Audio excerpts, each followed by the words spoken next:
Di bumi seberang perai, warisan tidak ketara seni pembuatan terus bernafas, yang diwarisi dari tangan ke tangan, dari jiwa ke jiwa.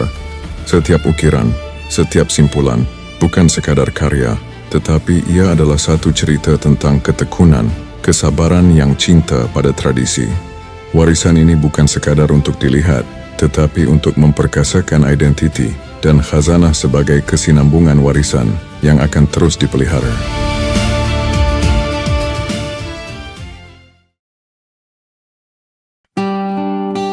Penang Leather Craft, seni pembuatan capal tradisional.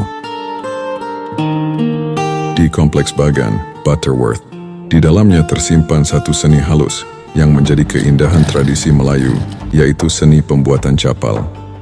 Penang Leather Craft yang diusahakan oleh Encik Azmi Jaafar merupakan pengeluar dan pembuat capal warisan bagi memastikan capal Melayu terus dikenali, dihargai dan dipakai oleh generasi kini. Saya Azmi Jaafar, berasal daripada Seberang Perai, Pulau Pinang. Saya telah berkecimpung dalam pembikinan usahawan capar ni bermula daripada tahun 90-an sehinggalah sekarang. Produk yang saya buat adalah capar warisan, sinonim dengan busana Melayu. Setiap capal bukanlah sekadar alas kaki, tetapi ia memerlukan keseimbangan antara fungsi dan estetika. Reka bentuknya ringkas, tetapi kemas, lengkungnya memberi keselesaan, ukirannya pula mencerminkan keindahan tradisi Melayu. Permulaan membuat capar ini perlu dipilih kulit-kulit yang asas raw material yang perlu tepat, ketebalan yang sesuai dengan capar yang kita nak siapkan. Jadi contoh macam ni, kulit asas yang perlu kita pilih. Pemilihan kulit kena tepat untuk disiapkan sebagai capar. Tali di atas ni pun kulit yang kita gunakan kulit lembu dan juga kulit kambing. Memastikan keselesaan kasut dan juga finishing dengan tapak getah dan juga tumit getah yang tak begitu berat, sederhana berat untuk keselesaan kaki memakai. Warisan tradisi capal ini dikatakan hampir dilupakan kerana ditenggelami oleh kebanjiran kasut-kasut moden yang diperbuat dari kilang. Pemakaian capar ini adalah pemakaian yang memang tidak ada penghujungnya. Asal capar ini telah berabad lamanya dan hari ini capar ini masih diteruskan pemakaiannya sehingga ke hari ini. Contohnya dipakai oleh PMX kita sekarang sampai hari ini, dikenakan dengan baju Melayu dan sampin bersongkok dan dimasukkan capar, sinonim dengan pemakaian baju Melayu. Capal yang pernah menjadi kebanggaan orang Melayu untuk dipakai ke masjid, untuk dipakai di istana, bahkan dipakai ke majlis rasmi yang bukan sekadar menjual capal tetapi melindungi sebahagian daripada warisan jiwa dan bangsa.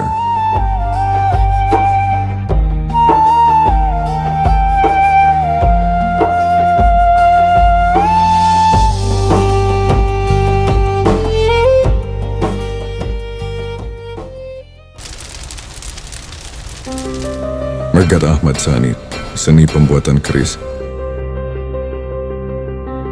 Di Sungai Dua, seberang Perai Utara, seorang tokoh masih setia memelihara satu seni yang penuh rahsia dan makna. Beliau ialah Encik Megat Ahmad Sani, Presiden Persatuan Warisan Pusaka Pulau Pinang, yang berdiri sebagai pewaris seni pembuatan keris, warisan keagungan Melayu, yang menjadi lambang kekuasaan, maruah dan jati diri.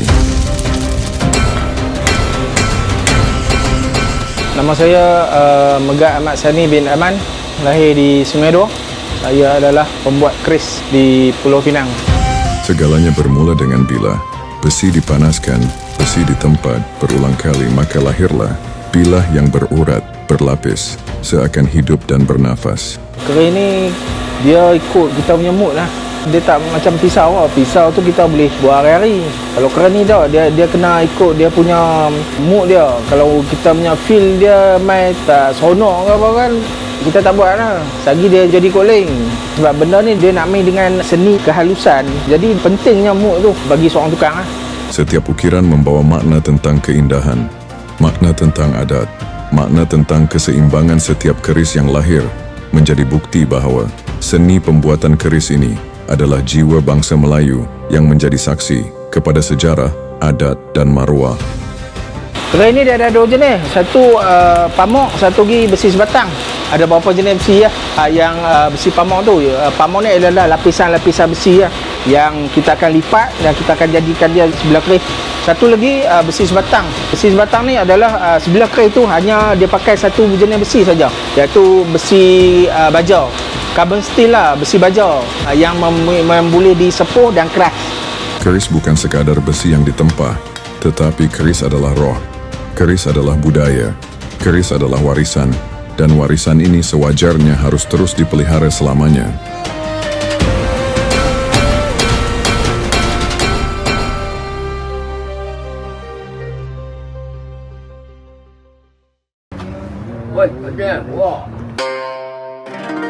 Tan Yang Ling, seni pembuatan trompa, atau dikenali sebagai kakiar, masih wujud sebuah bengkel kecil yang diusahakan oleh Encik Tan Yang Ling sejak puluhan tahun yang lalu di Jalan Danby, Bukit Mertajam.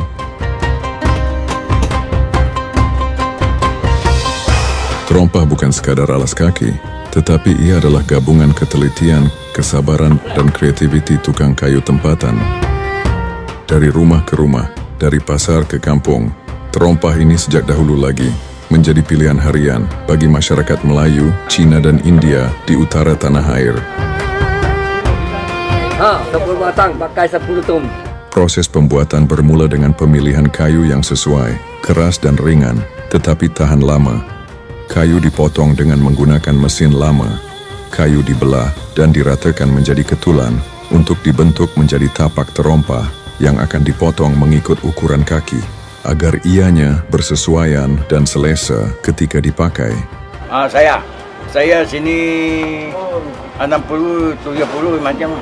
Bapa punya itu atas punya itu 2-4 rumah macam bapa sampai sekarang boy lah selama TV. Dulu saya di sana itu pakai dulu sana punya itu orang tepi punya bapa punya dulu punya. Saya bapa sana buat. Selama sana. Ini kolam-kolam satu latu halal. Mari sini suatu, mari sini saya suatu besar sikit baru mari sini buat. Saya 80 rumah mari sini. Ini orang pula siapa mau tak mau. Pula susah lah saya punya enam tak mau. Ya buat lain lah. Trompa lebih daripada sekadar alas kaki. Ia adalah warisan budaya yang menceritakan tentang sejarah kehidupan harian masyarakat tempatan sejak dari zaman dahulu, kini, dan selamanya.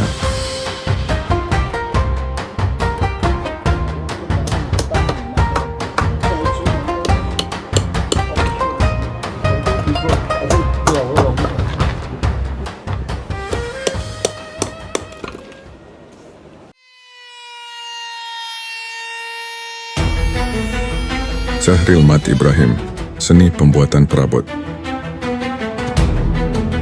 Di Batu Kawan seberang Perai Selatan, tersimpan satu warisan yang mungkin tidak ramai mengenalinya, yaitu seni pembuatan perabot. Di sinilah, Encik Zahril Mat Ibrahim meneruskan usahanya, menghasilkan perabot kayu dengan penuh ketelitian dan kesabaran. Nama saya Zahril bin Mat Ibrahim. Saya ceburi bidang seni pembuatan perabot. Bengkel saya terletak di Batu Kawan, seberang Perai Selatan, Pulau Pinang. Saya ceburi bidang ni sejak lepasan sekolah.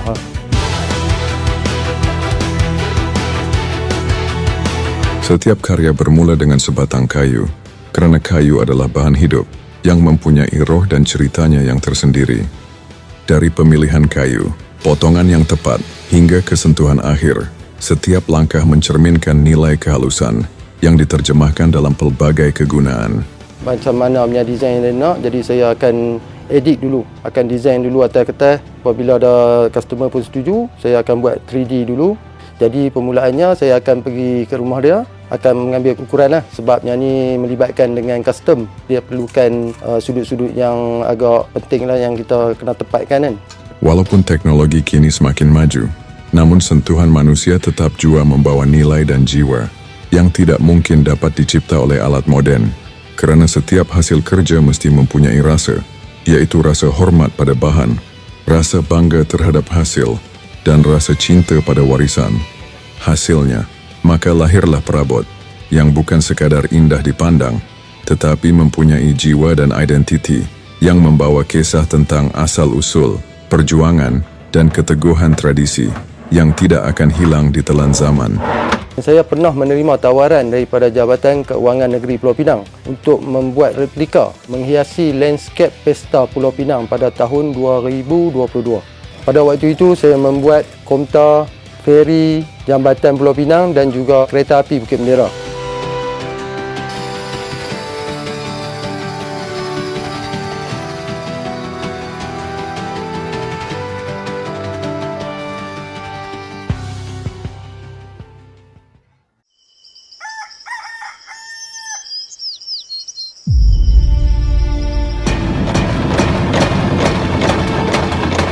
Muhammad Zuraidi Yahaya, seni pembuatan kacip sirih. Di desa yang tenang, di Pekan Darat, ada sebuah tradisi lama yang masih bernyawa. Tradisi halus penuh simbolik dan kaya dengan makna kehidupan orang Melayu, yaitu seni pembuatan kacip sirih. Saya Muhammad Zuraidi bin Yahya, salah seorang pengusaha pandai besi di Pekan Darat ni lah. Saya generasi yang ketujuh, bermula daripada tahun 1841 hingga sekarang lah. Kacip pinang atau kacip sirih bukan sekadar alat pemotong. Ia adalah lambang penyambut tetamu, tanda kemuliaan, dan sebahagian daripada adat istiadat yang diwarisi sejak ratusan tahun yang lalu. Segalanya bermula dengan pemilihan besi, sebatang besi yang dipanaskan dalam bara api, kemudian menukulnya berulang kali, menempa besi menggunakan mesin untuk memadat, membentuk, serta memadankan antara mata kacip dan badannya. Kami di sini juga menerima tempahan seperti kacip pinang, pisau tuai getah, pisau lapar dan juga pisau sembelih dan berbagai lagi lah peralatan besi ni. Dan kami juga mengalukan bagi siapa yang berminat untuk melihat kami bekerja, datanglah ke sini di Pekan Darat, Seberang Perai Utara. Kacip bukan sekadar besi, ia adalah cerita. Cerita tentang adat, cerita tentang budi, cerita tentang jati diri bangsa yang mesti kita pertahankan sepanjang zaman.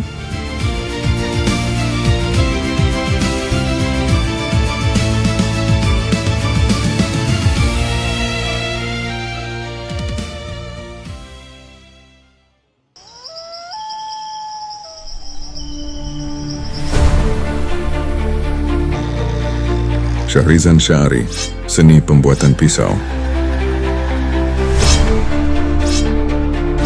Di Pekan Darat juga, tersembunyi sebuah warisan lama yaitu seni pembuatan pisau yang lengkap dengan bilah, hulu dan sarung. Bagi masyarakat dahulu, pisau bukan sekadar alat, tetapi ia adalah simbol ketelitian, maruah dan keberanian. Hari ini, seni pembuatan pisau ini masih bernafas dan dipelihara oleh tangan-tangan mahir yang enggan membiarkan tradisi pembuatan pisau ini hilang ditelan zaman. Saya Syahrizan bin Syahri dari Pekan Darat, Sungai Dua, Butterwood, Pulau Pinang, mencuburi dalam bidang pertukangan pisau dan juga buat sarung. Lebih kurang 20 tahun lah, bermula dari 2005 sampai sekarang. Proses bermula dengan bilah, pemilihan pelbagai logam keras seperti XW41, 440C, mata tisu, Adeso, Elinex Super Clean dan lain-lain yang digunakan oleh industri berat untuk menghasilkan bilah pisau. Besi yang digunakan untuk membuat bilah terlebih dahulu akan dipanaskan di kilang dalam mesin pengerasan atau harden untuk mendapatkan kekerasan bilah sebelum besi berkenaan dibawa balik ke bengkel untuk proses membentuk dan menajamkannya. Walaupun besi dipotong dari kilang, kerja-kerja pembuatan pisau ini masih mengekalkan nilai estetika serta budaya tradisional yang dipertahankan. Pisau yang saya buat ni 3, sembelihan, potong dan lapah. Yang ni contoh ni untuk sembelihan lah. Nak puas hati, kena test sampai macam ni lah. Okey, sesuai untuk sembelihan. Untuk pembuatan sarung pisau, bermula dengan pemilihan kayu. Terdapat pelbagai jenis kayu yang digunakan, seperti kayu penawar hitam, kayu arang bunga, kayu sentang, kayu akasia, kayu kemuning emas, kayu senabima, dan lain-lain lagi. Sarung pisau bukan sekadar pelindung, tetapi ia adalah cerminan kepribadian si pembuatnya. Maka lahirlah sebuah pisau yang sempurna, yang dihasilkan dari gabungan kekuatan besi, keindahan kayu dan kehalusan seni pertukangan tradisional. Kerana pada sebilah pisau, terkandung cerita tentang bangsa, cerita tentang budaya, dan cerita tentang seni yang akan terus kita pelihara selamanya.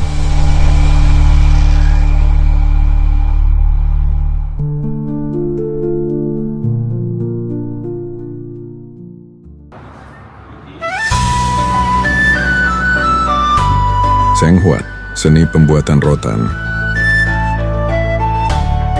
Di Jalan Besar Nibong Tebal, terdapat sebuah kedai seni pembuatan rotan yang diwarisi turun-temurun. Di sinilah perniagaan Seng Huat mengekalkan warisan seni kraf pembuatan rotan yang merupakan suatu seni yang menggabungkan ketelitian, kesabaran, dan keindahan.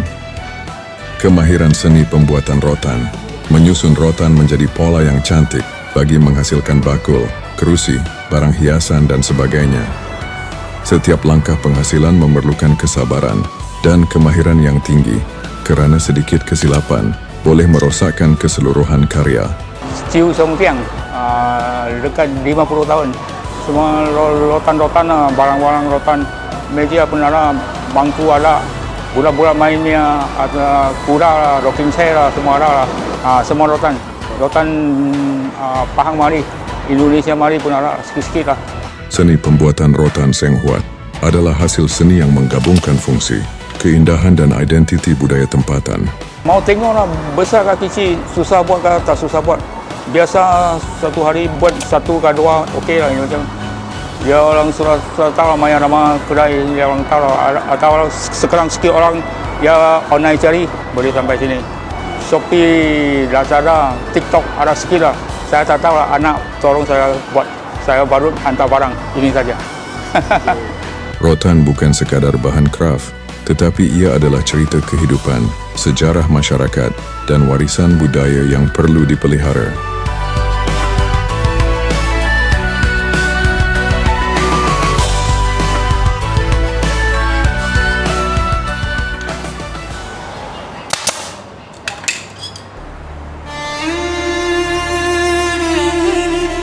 PM Kartigesu, seni pembuatan kalung bunga.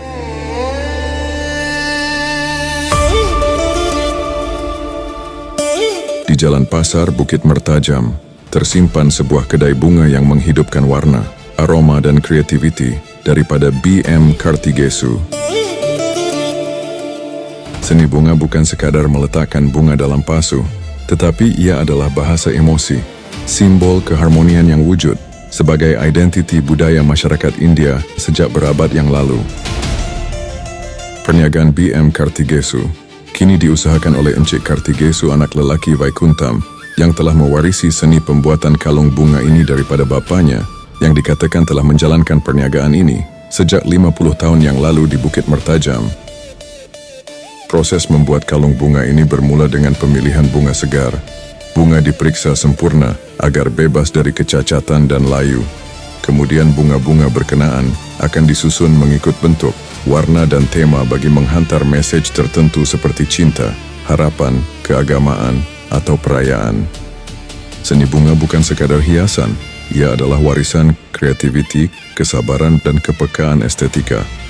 Seni bunga juga adalah warna, aroma dan jiwa yang mengikat kehidupan manusia dengan keindahan.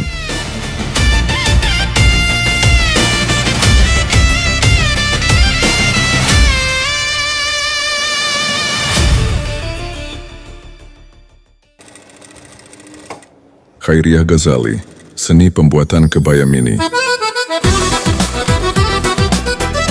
Sebuah desa bernama Permatang Janggus di Penaga, masih ada seni warisan silam yang terus dijaga, yang diusahakan oleh Puan Khairiah Ghazali, yang telah menghidupkan seni menyulam kebaya mini, busana yang sejak dari dahulu lagi menjadi lambang keanggunan wanita Melayu. Saya Khairiah binti Ghazali dari Permatang Janggus, Penaga, Pulau Pinang, dan telah berkecimpung dalam bidang sulaman ini selama 18 tahun. Kebaya mini bukan sekadar pakaian, ia adalah karya seni, hasil gabungan benang, jarum dan jiwa halus si penyulam. Prosesnya bermula dengan sehelai kain kosong, dengan sentuhan tangan yang penuh teliti. Corak dilakar dengan pelbagai motif flora halus yang diwarisi turun-temurun. Di sini saya ingin menunjukkan proses kebaya mini. Pertama sekali kita perlu menyediakan pola, di mana pola tu mempunyai 3 bahagian, bahagian depan, bahagian belakang dan bahagian tangan.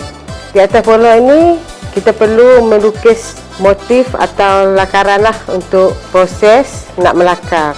Proses kedua, kita perlu melakar di atas kain yang kita sediakan macam ni. Setiap sulaman adalah unik, mencerminkan sentuhan hati si pembuatnya. Bukannya sekadar menghasilkan pakaian, tetapi ia menyulam cerita tentang kecantikan, kesabaran dan cinta kepada budaya dan warisan bangsa. Selepas melakar di atas kain tadi, kita bolehlah teruskan proses sulaman. Pertama sekali, kita perlu menegangkan kain tersebut dengan menggunakan satu ram ni sehingga kain itu betul-betul tegang. Selepas proses lawan siap, kita bolehlah mencantum di bahagian tangan, badan dan belakang baju. Akhirnya inilah proses kebaya mini yang telah siap, yang telah kita lekatkan di atas bot. Saya Naami Izzati, menantu kepada Puan Khairia Ghazali. Saya juga pembantu dan mempelajari seni warisan kebaya mini. Seni menyulam kebaya mini adalah keindahan yang halus, warisan yang bernilai, dan khazanah budaya yang harus dipelihara selamanya.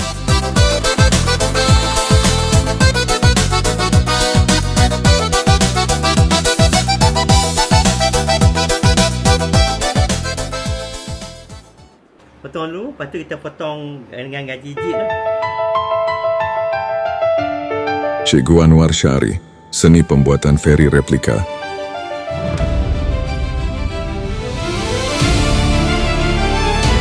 Di Sungai Baung Nibong Tebal, terdapat satu aktiviti seni kraft yang unik, yaitu seni pembuatan feri replika yang diusahakan oleh Cikgu Anwar Syari.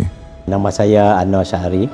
Jadi saya adalah salah seorang daripada artisan yang melibatkan kraft tangan, penggunaan replika feri.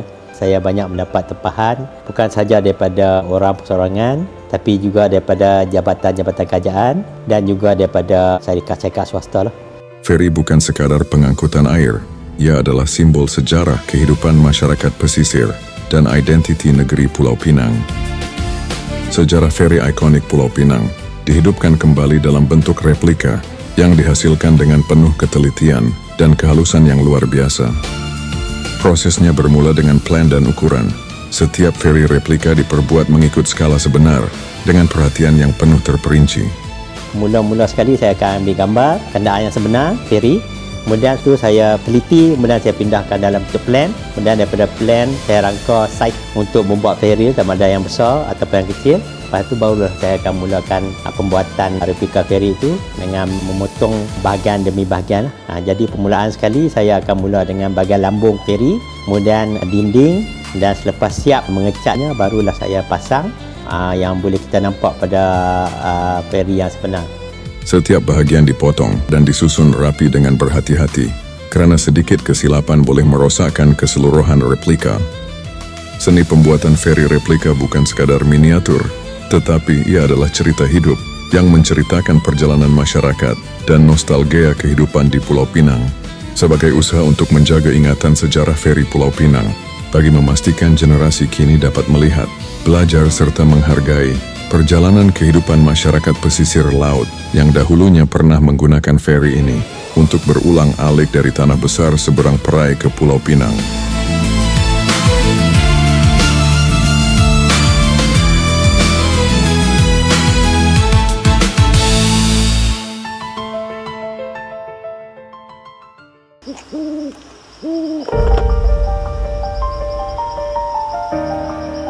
Fadil Latifi Syahruddin, seni pembuatan hulu keris.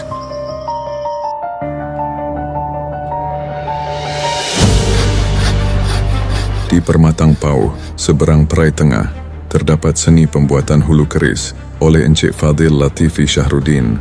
Saya Fadil Latifi bin Syahruddin, berada di Permatang Pau, Pulau Pinang. Telah melibatkan diri dalam pembuatan keris dan sarung keris lebih kurang dalam 20 tahun.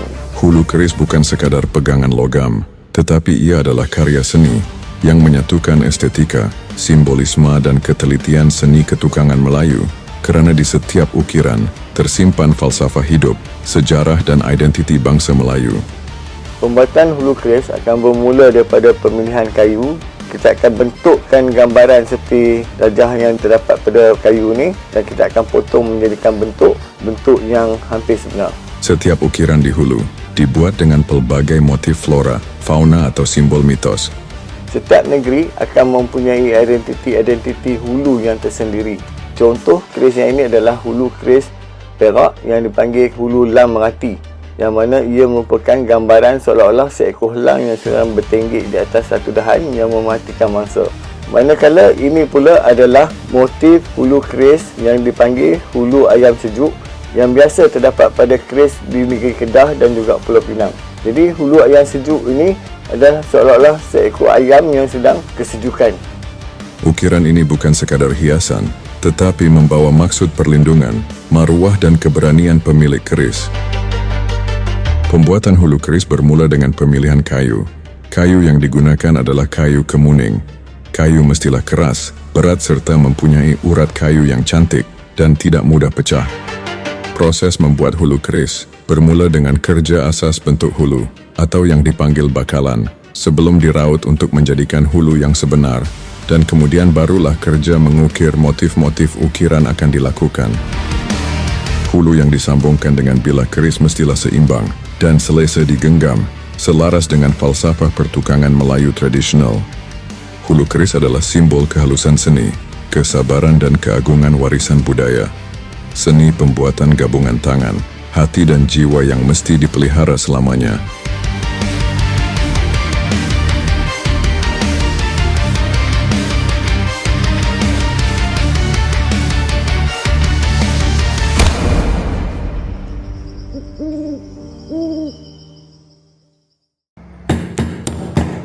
Kita boleh hiaskan dia, umpamanya untuk pengantin.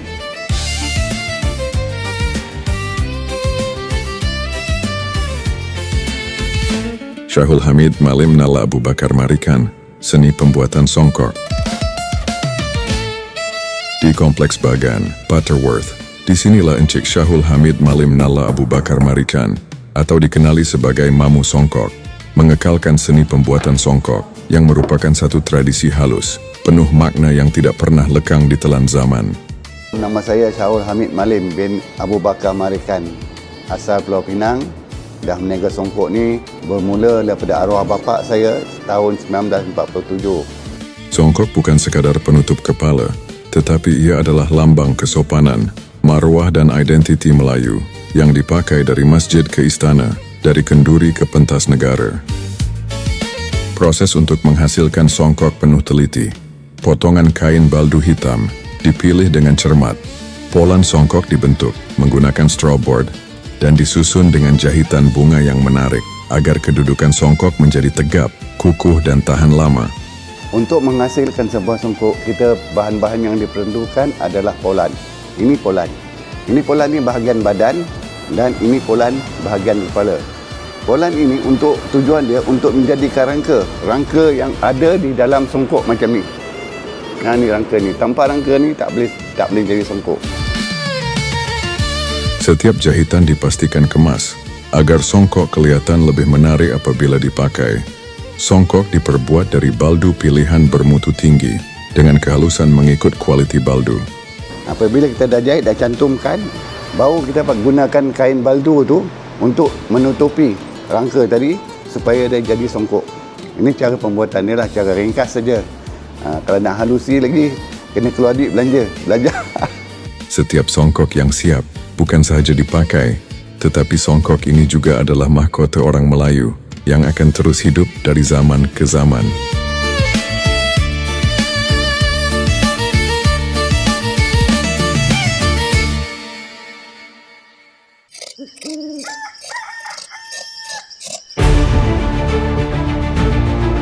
Faza, seni pembuatan tanjak.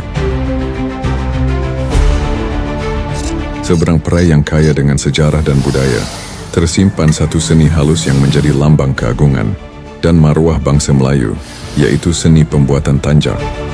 Seni pembuatan tanjak ini adalah keluaran Tanjak by Faza yang diusahakan oleh Encik Fahmi bersama istrinya Puan Zakira di Permatang Pasir, seberang perai tengah. Dikatakan terus mempertahankan seni pembuatan tanjak ini agar ianya tidak hilang ditelan zaman. Saya Muhammad Fahmi bin Abu Hassan, salah seorang pengusaha pembuatan seni tanjak.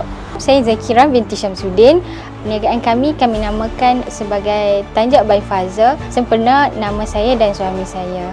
Setiap lipatan tanjak bukan sekadar bentuk hiasan di kepala, tetapi ia adalah lambang jati diri dan kepribadian lelaki Melayu yang membawa makna dan kisahnya yang tersendiri. Tanjak juga ada yang melambangkan keberanian, kebijaksanaan, dan ada juga yang menzahirkan status serta kedudukan dalam masyarakat. Seni pembuatan tanjak ini perlu dilakukan dengan penuh ketelitian dan kefahaman yang mendalam. Ia bermula daripada memilih kain yang sesuai, hinggalah kepada proses membentuk lipatan yang kemas dan seimbang. Semuanya memerlukan tangan yang sabar dan hati yang halus. Proses pembuatan tanjak bermula dengan pemilihan material, seterusnya kertas keras ataupun disebut sebagai kolegam. Seterusnya proses mengukur, menggunting dan saya akan mula mensetrika dan seterusnya saya akan mula menjahitlah membentuk segitiga dan seterusnya proses lipatan tanjak bermula dan ianya dilakukan oleh suami saya. Tanjak bukan sekadar pakaian adat, tetapi ia adalah simbol maruah dan kebanggaan orang Melayu. Selepas isteri saya selesai jahitan, saya akan mulakan lipatan mengikut tanjak yang ditempah, iaitu tanjak Putera Kayangan, tanjak Mahkota Alam, tanjak Naga Berlabuh dan tanjak Rakyat. Setiap tanjak yang dihasilkan oleh Faza membawa cerita yang tersendiri, yang bukan sekadar kerjaya untuk menghasilkan tanjak, tetapi ia adalah amanah untuk menjaga maruah bangsa, agama dan tanah air. Selain daripada seni pembuatan tanjak, Faza juga menjalankan seni menjahit dan pengubahsuaian pakaian lelaki dan perempuan di Sematang Pasir, seberang Perai Tengah, Pulau Pinang. Selagi ada yang menghargai seni dan makna di sebalik setiap lipatan, maka warisan seni pembuatan tanjak ini akan hidup dan akan terus dipelihara.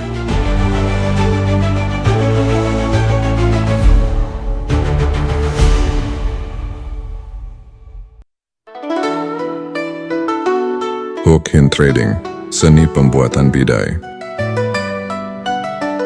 Sejak beberapa dekad yang lalu, Hook Hin Trading mengekalkan seni pembuatan bidai, yaitu merupakan satu hasil tangan yang bukan sekadar pelindung dari panas mentari, tetapi ia adalah lambang kesabaran, ketelitian dan keindahan seni kerja tangan. Wah yang bapak buat, lu tengok wah yang bapak buat. Sekarang umur 70, lu tengoklah bapak buat jam berapa ton. Memang tak boleh tipu . Menyusun jalur demi jalur, mengikat benang, membentuk permukaan yang rata dan kukuh. Ada yang masih mengekalkan corak tradisional, dan ada pula yang disesuaikan dengan permintaan moden. Wah bapak buat kedai lunci belakang, dia tak mau buat kedai lunci, dia belakang mai buat itu langsir. Lulu orang semua panggil dia buat langsir belakang, baru panggil buat bidai. Wapi hospital cakap sama doktor, dia cakap langsir, dia faham. Lu tadi tengok 1905, buatnya bapak ton lah. Walaupun terdapat lambakan peralatan bidai moden di pasaran, namun di sini tradisi bidai warisan masih dijunjung. Bahan-bahan seperti bertam, spesies palma daripada genus Eugaisona, bukan lagi sebagai bahan yang asas, tetapi ia bertukar menjadi hasil craft yang berfungsi, bernilai, dan terus memberi makna dalam kehidupan seharian masyarakat. Ada banyak mai, ada satu mai dia magazine dia mai tengok, dia cakap dia mau ambil naik tulis, keluar itu semua saya balang, dia ambil kapai bagi dia dalam mai baca tulis saya mau ambil mai kapai tebang jam dia bagi dia dalam itu buku, bagi dia dalam baca. Orang putih pun ada mai, tapi luar negeri Bidai bukan sekadar penutup jendela, ia adalah cermin budaya yang menjadi saksi bagaimana masyarakat di seberang perai menyesuaikan diri dengan alam, mencipta solusi yang praktikal, di samping mengekalkan kehalusan seni pertukangan tradisional.